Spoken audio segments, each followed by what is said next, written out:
Greetings and welcome to this week's episode of Bronx Bombers. My name is Joe Rubenstein and it is Tuesday, April 10th. And the Yankees, after 10 games, are a 500 ball club and very much look it. But despite the aggravation that these 10 games have given us, there were some good things that happened as well. And I think we're seeing a couple of players start to emerge. But we'll get to all of that in just a few minutes. You can follow us on Twitter at Bombers Podcast is the handle. You can also send us questions. We'll try to answer each and every week in our mailbag segment here on the podcast. You can like us on Facebook, subscribe to our show on iTunes or Stitcher. You can also drop us a line if you like, 646-854-4959. And as always, you can send your comments and questions to joe at bronxbomberspodcast.com. Really, however you'd like to engage with us. We love engaging with you. Coming up a little bit later on in our Twitter poll this week, some interesting results when we ask your biggest area of concern for the Yankees right now. And I'll answer a fascinating question from one of our followers about the greatest rivalry in Major League Baseball other than Yankees-Red Sox. And Yankees-Red Sox resumes in full force tonight at Fenway. Also, I'll recap the highs and lows, the heroes and the goats of the first 2 weeks of the season, and then a flashback that I think you're going to enjoy to a Yankee pitcher of yesteryear and his legendary season. All that and more coming up on today's Bronx Bombers. Back in a moment. Bronx Bombers Trivia. Which of these Yankees was the first relief pitcher to win the American League Cy Young Award? Was it A, Rich Gossage, B, Mariano Rivera, C, Sparky Lyle, or D, John Wetland? The answer coming up a little bit later in the podcast. And now here's Joe with this week's main thing.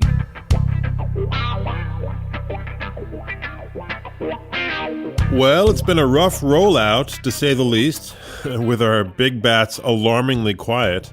Our starters are not giving us the length we need, and we'll cover it all. But I was trying to think, I can't remember the last time there were this many injuries out of the gate. And it's not an excuse. There's plenty of big names on the roster that are just, not producing and are totally healthy. But it's been a parade to the DL these first couple of weeks, honestly. It started with Bird and his incredibly fragile ankle. He's out for at least another month. Actually, no, it started with Clint Frazier. Clint Frazier in spring training got a concussion. He's improving slowly but steadily, but still not playing in games. Ellsbury had an oblique injury in spring training, and now he has some kind of a hip problem. So who knows where that's going. And then Hicks, with an intercostal muscle strain, whatever that is, in Game 1 in Toronto. And then also in Toronto, Billy McKinney sprains his shoulder after crashing into an outfield wall. We got CC on the DL with a bad hip. That seems to be a minor blip, to be honest. He was actually reportedly surprised that they put him on the DL. But we got Brandon Drury with migraines and blurred vision out indefinitely. And a kind of alarming subplot to that story is that he seems to have had this problem for years and hasn't talked about it. I'm sure we'll get more details on that as this unfolds, but that's not a good situation at all. And toss in Tyler Wade with the flu. Sanchez has got cramps. So look, these things happen to every team every year, injuries. They just happen to us at the start. And the good news is that we're a deep team and survived it so far without totally tanking. I mean, a 500 record is certainly nothing to stand up and cheer about, but it could be worse.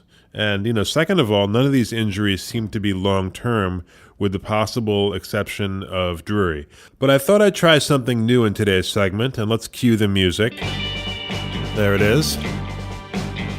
And the name of this segment is The Good, the Bad, and the Ugly, based on the 1966 Western, directed by Sergio Leone and starring the great Clint Eastwood. But let's start with the good. And there were things to cheer about these past few weeks, and number one has to be Sir Didi Gregorius, who has been absolutely lights out. Didi's currently hitting .375 with 10 RBIs. That's just in 10 games, folks. 1 RBI per game with 9 walks and has the second highest OPS in all of baseball at .1430, just behind Bryce Harper, whose Nationals were swept over the weekend by the upstart Mets. That to me, the Mets, is one of the big stories of these first couple of weeks, along with the fact that Shohei Ohtani, who had an absolutely horrendous spring training, is apparently the real deal on both sides of the ball, just playing great.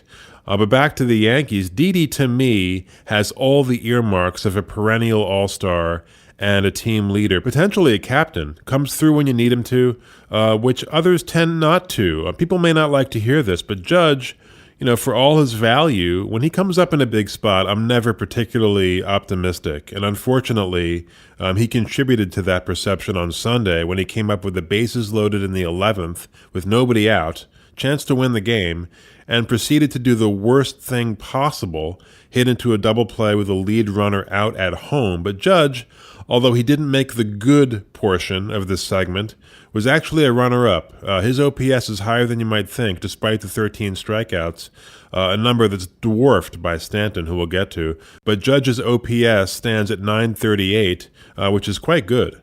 And his 9 walks lead the league. Of course, we'd rather see him hit home runs than walk, but I think that'll come. And of our 3 big guns, he's the only one that's firing in any way, shape, or form. But after Didi, another player who makes the good portion of this segment is Luis Severino, who was great in both his starts. In 13 innings pitched this season, 14 strikeouts, just 2 walks, and he won both of his starts. His ERA sits at 1.38, and his whip, walks plus hits per innings pitched, is a microscopic 0.77. So Severino, clearly our ace, but right behind him is Tanaka. Tanaka, at least in his first 2 starts here, has quieted doubts raised by his first half performance last year. In 2 fewer innings pitched than Severino, he has 1 more strikeout, so 15 strikeouts in just 12.1 innings. Tanaka's ERA sits at 2.92, and he has walked not a single batter thus far this season. So our top 2 of our rotation are in excellent form, which is very good news. The other 3, not so much. Gray, I'll be honest, I've been disappointed in Gray's performance thus far as a Yankee. He pitches in constant trouble, very few clean innings, and if he does give you a couple of clean ones, like the first 2 innings of that one game that we won against Baltimore, he comes out in the 3rd inning and all of a sudden starts walking the bottom of their order, just loses the plate completely. So that's not inspiring. Sabathia has looked a little ragged as well, but we must begin the bad portion of this segment with Jordan Montgomery, who, could have been a hero on Sunday with a strong performance, and who was handed a very nice gift basket of 5 runs in the bottom of the first and proceeded to suffer death by 1,000 cuts. You could see this win slowly, painfully slowly, start to seep away as Montgomery could not get through an inning without working himself into serious trouble. His fastball command was abysmal, and like Gray, he was handing out walks to the lightest hitting members of that Orioles order. Unforgivable, and it really bit him. It bit him hard. And of course, the anemia that's currently plaguing large portions of our batting order did not help either. But Montgomery, in that fiasco of a game on Sunday, if somebody, Satan, for instance, decided to draw up a plan for how to torture Yankee fans, that game would serve very well. It was really brutal to watch. But Montgomery allowed a career-high 10 hits and threw a grand total of 86 pitches over just 4 1/3, mostly ineffective innings. And that's the other problem with the bottom 3 of our order right now. The ERA looks pretty good, but that masks the fact that they are not giving us length. Boone has had to go to the bullpen way more and way earlier than he was hoping to. And, I know the bullpen has been a bit maligned so far, but this is actually an area where I'm starting to see real improvement. There have been slips. The Smoke grand slam off of Robertson in Toronto, that was inopportune to say the least. But since then, Robertson has been back to his usual self. I don't believe he's allowed a run since then. Domingo Germán, despite the 2-run shot on Sunday, was very impressive, I thought. He racked up 5 strikeouts. Chapman has been very good. And the much maligned Dellin Betances, justifiably maligned, at least over the past year or so, despite giving up a home run on his very first pitch of the season. That was inauspicious. But Betances has looked much better his last few appearances. But one relief pitcher for the Yankees, who, for reasons unknown, I've perhaps been guilty of thinking he's better than he actually is. But one reliever who has not done the job is Adam Warren, and he makes the bad portion of this segment as well as Montgomery. Now, just for the sake of clarity, this is not my final verdict on these guys as players. I am not saying Montgomery and Warren are bad pitchers. I'm saying that in the portion of games that I'm reviewing, they have been bad. Warren, his ERA is now just under that 5 mark at 4.91. He has been unable to close the door. Warren gave up a run in the 12th inning of the game on Sunday, the winning run, it turned out. His command has not been sharp, so Warren needs to get it in gear. Now, before we get to our ugly section, I want to give you a few runners-up that almost made my good section. Miguel Andujar, who started spring training red hot and then tailed off, was forced into big league action by the departure of Brandon Drury and had a tough time at first, but slowly he's looking much better at the plate. He's gotten some big hits, and defensively he's looked outstanding with a strong, accurate arm, and that was the big concern with Andujar, his defense. But there's been zero drop-off with Andujar patrolling the hot corner. 2 other runners-up would be Austin Romine and Ronald Torreyes.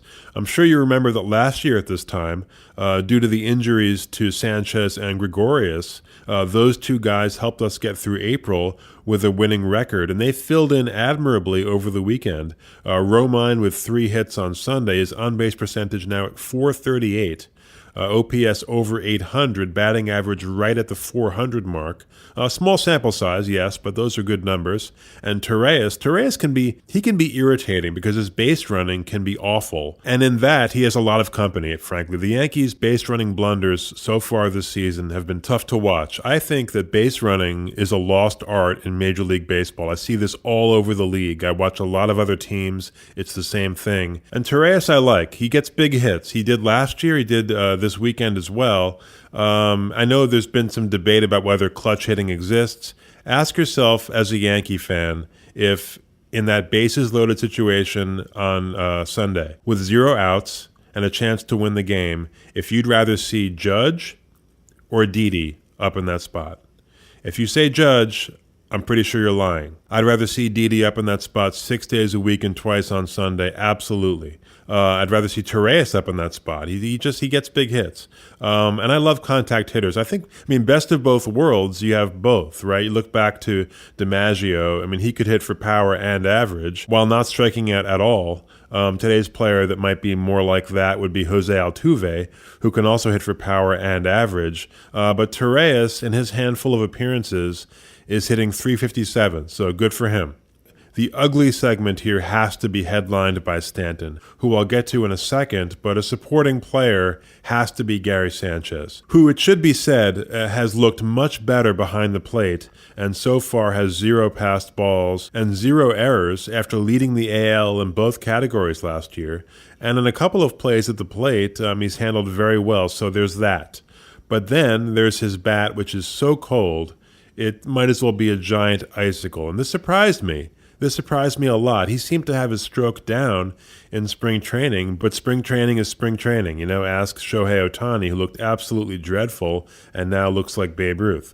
But Sanchez has just been a nightmare at the plate so far, hitting .063. That's .063 with just 2 hits and 32 at-bats. And, what is there to say? I mean, he says it's mechanical, and he did start slow last year as well, but not this slow.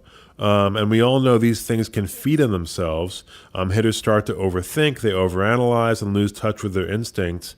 And that appears to be what's happening to the headliner of this ugly section, Giancarlo Stanton. And the worry here is that, unlike Sanchez, he has no track record as a Yankee, so the fans are going to be merciless when he fails. And he has failed spectacularly these first 2 weeks. Just 10 games, but a bad 10 games. He had a promising start with a homer in his very first at-bat, and a second one later in that same game in Toronto. And after a platinum sombrero, which is a 5-strikeout game in his Bronx debut, he had a homer in the very next game. But it has been a veritable strikeout fiesta for Mr. Giancarlo Stanton, who in his first 10 games has had 2 platinum sombreros and has left a sizable battalion of men stranded on base. He's hitting 167 with 20 strikeouts and 42 at-bats. Now, there's plenty of blame to go around for our 5-5 record, but which could be a lot worse, as I said. But looking at our losses this year, which have been very close, I think if Stanton hits, we're probably 8-2. We were never blown out. Those were very excruciating close losses.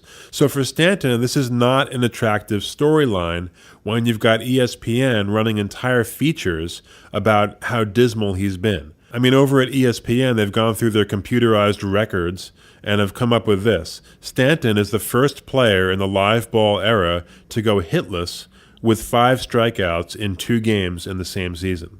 And we're 10 games in. Now, are strikeouts part of a larger trend in baseball? Absolutely. Last year, 22% of plate appearances ended in strikeouts compared to 17% in 2007. And if you go back to 1957, that number was 13%. So the cost of all this power hitting is an increase in strikeouts, which you can live with if the power shows up, which it hasn't for Sanchez and Stanton, at least so far. But look, it's 10 games, okay? 10. And it's not like Stanton is the first player to come to New York and struggle out of the gate, okay? Or the 5th player or the 30th player. This happens. And more often than not, it works itself out, usually on the road. I want to read an excerpt from a New York Times article written 22 years ago, practically to the day, April 14th, 1996.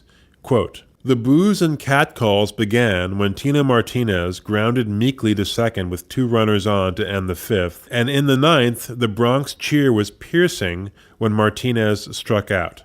Chants of Donnie baseball could be heard from the upper deck. This was not exactly the way Martinez hoped to win over Yankee fans who still hunger for Don Mattingly at first base. But when you earn $4 million per season," that number seems very small now, "but when you earn $4 million per season and your batting average creeps closer to James Bond's moniker, you can't expect a heartfelt welcome, even if it was just the 4th home game. I've been brutal, so I expect to be booed," said Martinez, now hitless in 16 at-bats and owner of an .088 average, 3 for 34, unquote. Okay, ring any bells? And this is a guy that came over from Seattle, so unlike Stanton, he knew American League pitchers. Now I'll read a second excerpt, a happier excerpt, from a New York Times article again, written 2 months later in mid-June 1996. Quote, "Chants of Tino, Tino have echoed in the stadium lately, and Martinez is now firmly entrenched. He knows it. Finally.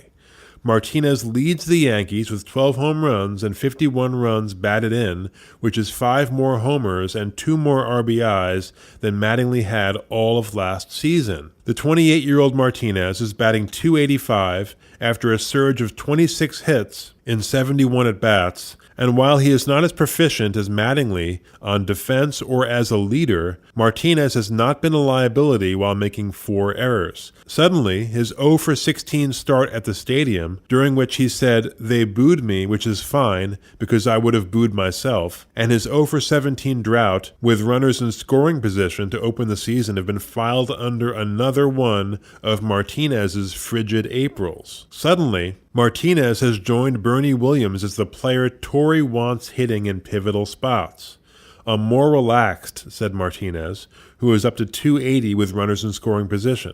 'I was trying to impress everybody and blend in. I had to tell myself to relax. It's easier to say it than to do it.' Martinez conceded that his transition to New York has been the most difficult phase of his career because every mistake here gets magnified," unquote. And then, of course, ironically, when Giambi replaced Tino, he got the same treatment, Tino chants, for Giambi, when he started slow. So look, is Stanton a carbon copy of Tino? No. But like I said, we've seen this before. We saw it with Didi.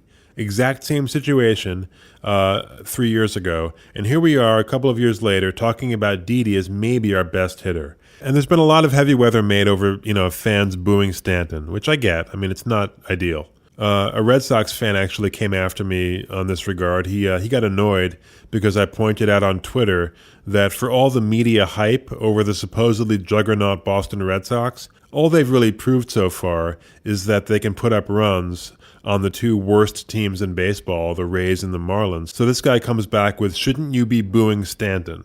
First of all, I don't boo anybody, never in my life. As a performer myself, a musician, I've never been booed, but I know people that have, and it's not something I would do, but I'm not going to sit in judgment on people that do it. Is it helpful? No. Is it hurtful? Probably not. These guys are tougher than people think. You don't get to where Stanton has gotten by not being able to block out a few boos. And somebody else tweeted this: why would Stanton want to play in front of fans who would boo him? Well, I'll tell you why. Because, believe it or not, it's better than playing in front of fans that do not exist. First of all, in Miami, you've got attendance that's a total disaster. And second of all, because you don't play in the major leagues to avoid boos. You play to win championships. He has never played on a winning team, and he has a real shot here, and that's why he waived his no trade to come here. And I firmly believe that this slump is a temporary thing, that at some point, could be next week, could be next month, he will go on a tear, win us ball games, and maybe, he won't hit 59 home runs again or win the MVP, but these 10 games notwithstanding, 10 games amounting to nothing more than 6% of our season, Giancarlo Stanton will be a very valuable member of this New York Yankees ball club, and he will turn those boos to cheers. Back in a moment. And now the answer to today's Bronx Bombers trivia question. Which Yankee was the first relief pitcher to win the American League Cy Young Award? The answer? C. Sparky Lyle. And now here's Joe with this week's Twitter poll. Yes, this week's Twitter poll results are in. We asked you this: what is your biggest area of concern for the Yankees right now? And 35% of our followers on Twitter at Bombers Podcast said too early for concerns. 26% said injuries.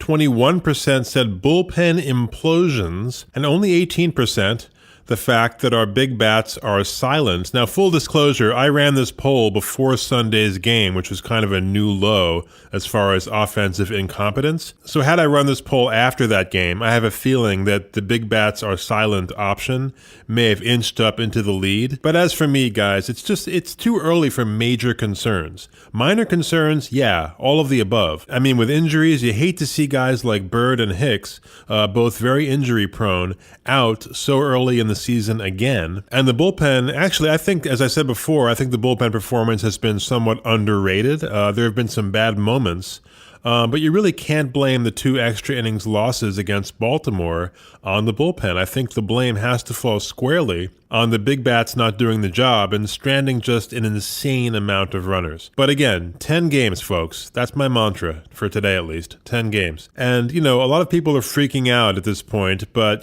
somebody wrote on Twitter that, the 2009 championship club started 5-5 as well, which got me curious as to how the other Yankee championship clubs fared in their first 10 games.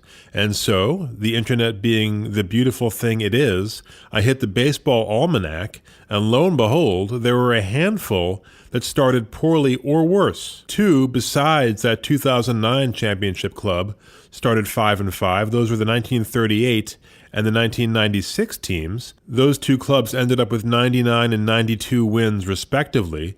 2 of our championship seasons started 4-6. Those would be the 1952 club, which won 95 games, and the 1962 club, which won 96. And those 2 teams ended up winning tightly contested, exciting 7-game series against the Dodgers and the Giants respectively. And one, a team very close to my heart, started the season 2-8. That's right, 2-8.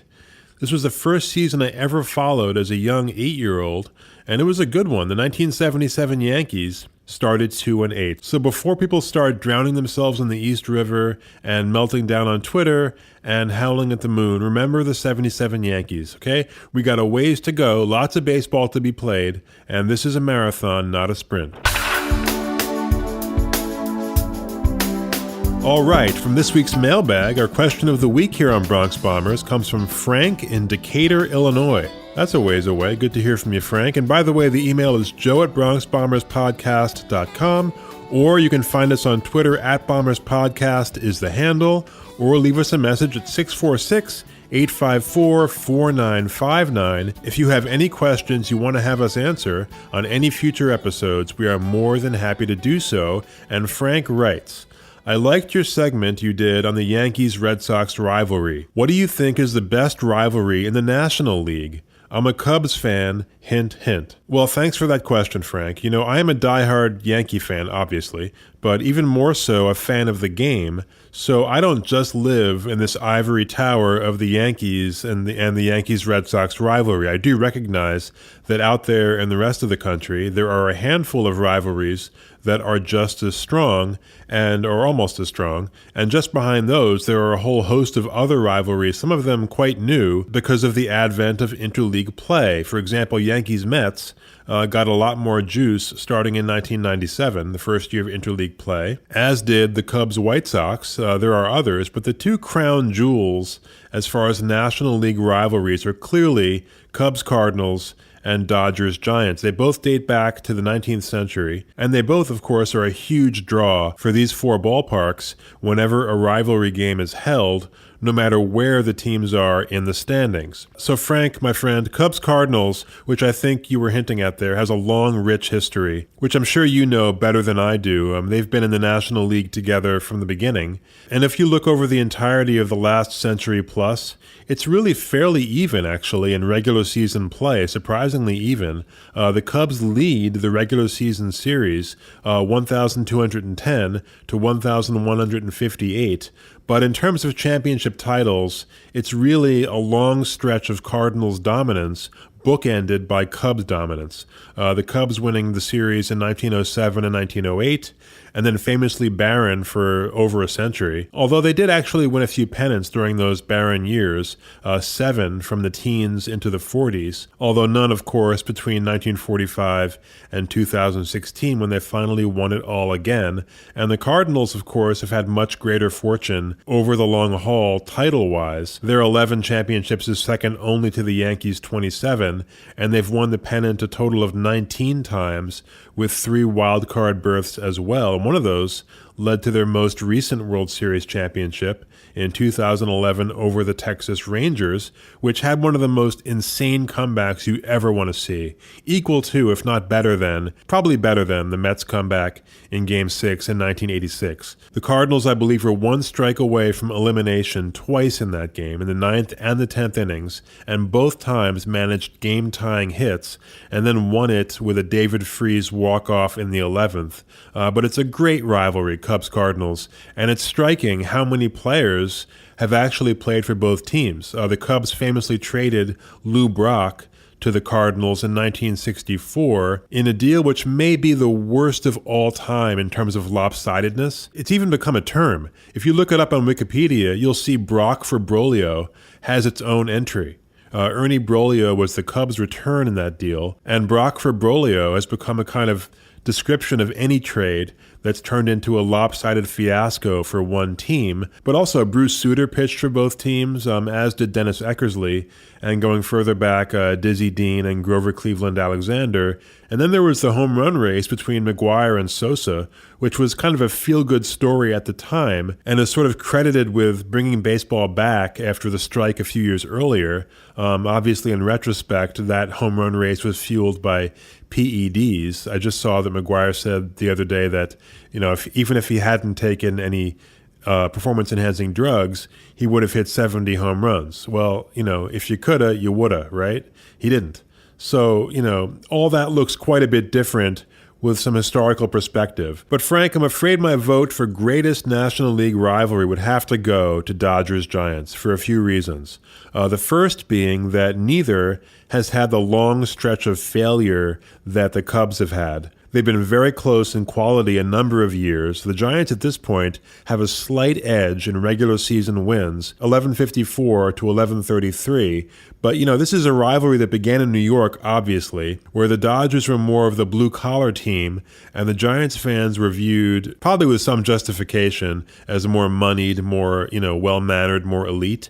But this is also a rivalry that not only survived a transplantation to the West Coast. Dodgers owner Walter O'Malley convinced Giants owner Horace Stoneham, who was considering moving the Giants to Minnesota, to move to San Francisco to maintain that geographical rivalry. But it just seems like there's this ongoing balancing act of alternating success that keeps this rivalry vital and growing. But the other reason, other than parity, is the sheer number of incredible pennant races between these two clubs, including 2 3-game playoffs. This is before the major leagues instituted annual playoffs in 1969. The first of those 3-game playoffs we will cover in today's flashback, the famous 1951 playoff, which was decided by Bobby Thompson's shot heard around the world. And the second was also won by the Giants. That was in 1962. The winning pitcher in Game 3? This would be a great Bronx Bombers trivia question, but the Giants' winning pitcher in that third game in L.A. was none other than Don Larsen. The Giants were the third team after the Yankees Larsen played for, after the A's and the White Sox, and Larsen came in and relieved Juan Marichal and won that game for the Giants, who went on to lose a crusher of a 7-game series to the Yankees. They also lost to the Yankees in 1951, by the way. But beyond those 2 3-game series, there have been many instances of pennant races between these two clubs coming down to the very last games of the season. And even beyond that, one of these two teams spoiling the other's shot at the postseason. And much as Yankee fans enjoy Red Sox losses to anybody, almost as much as Yankee wins, Giants fans get that same kind of joy out of Dodger misfortune and vice versa. And again, these rivalries are part of what give our national pastime a lot of juice, and incidentally make Major League Baseball and those teams in question a lot of dough. But great question, Frank. I really appreciate it. All right, so before we close, we've got a special presentation I think you're going to enjoy, a flashback to one of the great Yankee pitchers of the Casey Stengel era and his record-setting season for the ages. Friday, September 28th, 1951. In the hills of North Korea, a few miles north of the 38th parallel, General Robert N. Young, commander of the American 2nd Division, calls a halt to the Battle of Heartbreak Ridge after weeks of fighting have yielded nothing but bloody stalemate. In Hollywood, a new film called The Day the Earth Stood Still has opened, telling the story of an alien visitor who arrives on Earth with the best of intentions, only to be shot for his troubles. But here, in New York City, the pennant race is all the talk, with the Yankees, Dodgers, and Giants all contending as the season winds to a close. The Giants, trailing the Dodgers by 14 games just 6 weeks ago, have come all the way back, and the two rival clubs are now dead even in first place. The Yankees, facing the Red Sox here in the Bronx, need just a single win to guarantee a tie for first place with the Indians, and a sweep of today's doubleheader would give the Bombers their third straight pennant. Manager Casey Stengel sends out his 2 best pitchers, Allie Reynolds in Game 1 and Vic Rashi in Game 2. 10 weeks ago in Cleveland, Reynolds fought a duel for the ages with flamethrower Bob Feller. The 33-year-old Feller, vying for his second no-hitter of the season, was perfect until the 6th, when a rookie out of Oklahoma named Mickey Mantle broke through with a double. But Reynolds, pitching with bone chips in his elbow, which will require surgery after the season, was untouchable from start to finish, and at the end of the day had his first no-hitter. Today, in Game 1, he is once again in rare form. Although catcher Yogi Berra would later say that his curveball had been better in Cleveland, the Boston batters, including the legendary Ted Williams, cannot solve Reynolds. As he records his 9th strikeout, the prospect of a second no-hitter seems increasingly likely, and nervous excitement sweeps the stadium. Only once has a major league pitcher thrown 2 no-hitters in the same season, in 1938, when Cincinnati southpaw Johnny Vandermeer threw 2 in consecutive games, first against the Braves at home, and then 4 days later against the Dodgers at Ebbets Field. Reynolds would be the first American leaguer to accomplish the feat. The win is never in doubt. Behind Allie's pitching, the Yankees score twice in the first off Mel Parnell, and add 2 more in the third with the help of a rare error by Dominic DiMaggio, Joe's younger brother. Joe Collins adds insult to injury by clubbing a 2-run homer in the 6th. hammering the final nail in the Red Sox coffin.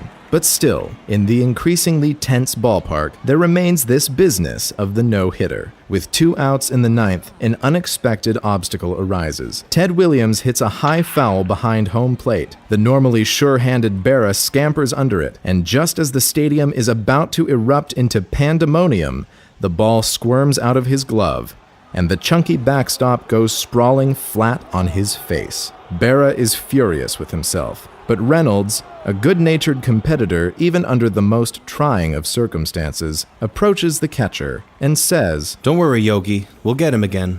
And sure enough, off the bat of Williams goes another high, twisting foul, this time to the right side of the plate. It is, in fact, a more difficult play than the first, but Berra will not be denied.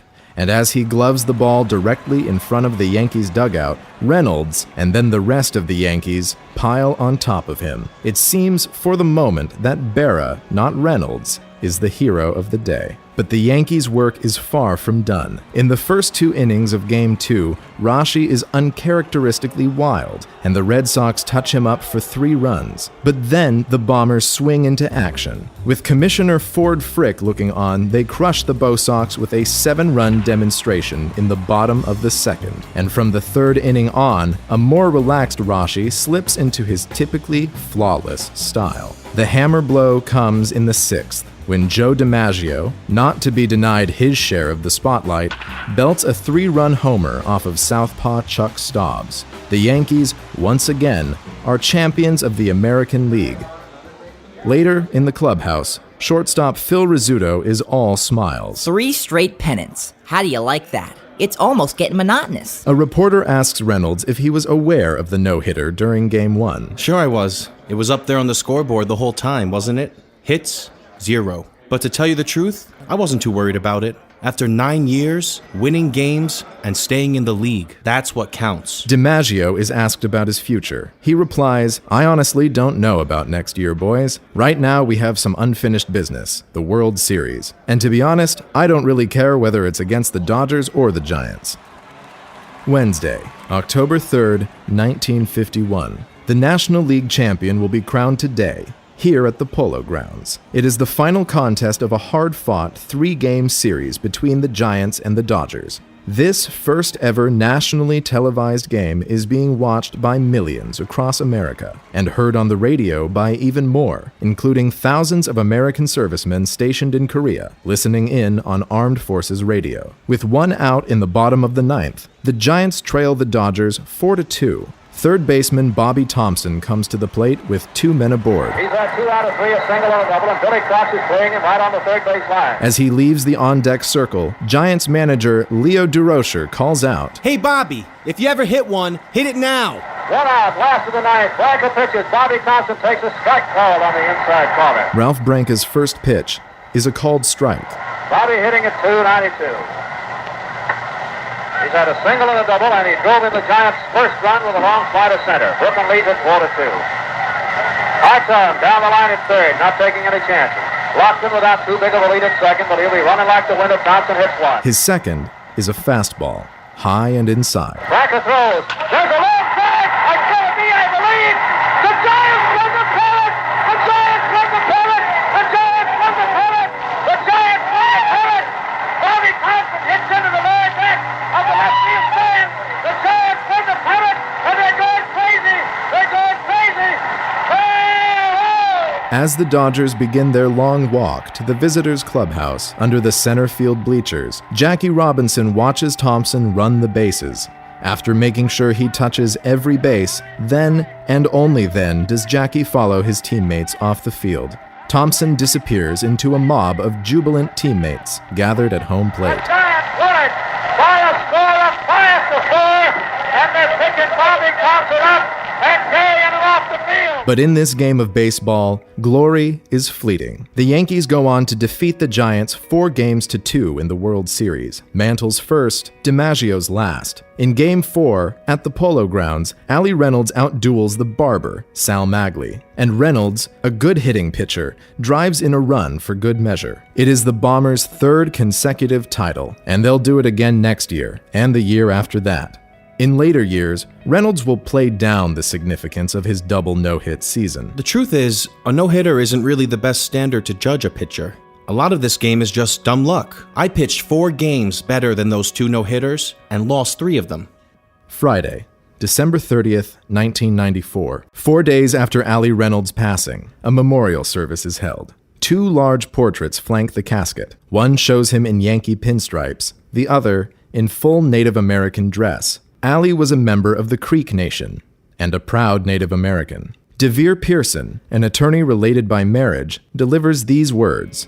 Allie's nickname during his playing days, Super Chief, was always used with the greatest of respect, but he told me once the nickname made him a little uncomfortable. You see, Allie knew that Chief was a sacred title, not to be conferred lightly, and he was not a chief of the Creek Nation. But all Native Americans who crossed his path were proud to call him Chief, because he was a great ambassador of Native American values and cared deeply for all tribes and nations. He once told his family that if he had to choose, he'd rather be remembered for his help to Native Americans than for all his achievements in baseball. There is a special place in Native American tradition for the eagle. The eagle is a proud bird, a noble bird. It soars higher and higher into the sky until finally, no longer visible to the naked eye, it comes closer, ever closer, to its creator. Allie Reynolds is an eagle. And that'll do it for this week's episode of Bronx Bombers. Again, don't forget, subscribe via iTunes or Stitcher, rate and review this podcast, follow us on Twitter @BombersPodcast is the handle, like us on Facebook as well, and most of all, have faith in the Yankees. We'll see you again next week.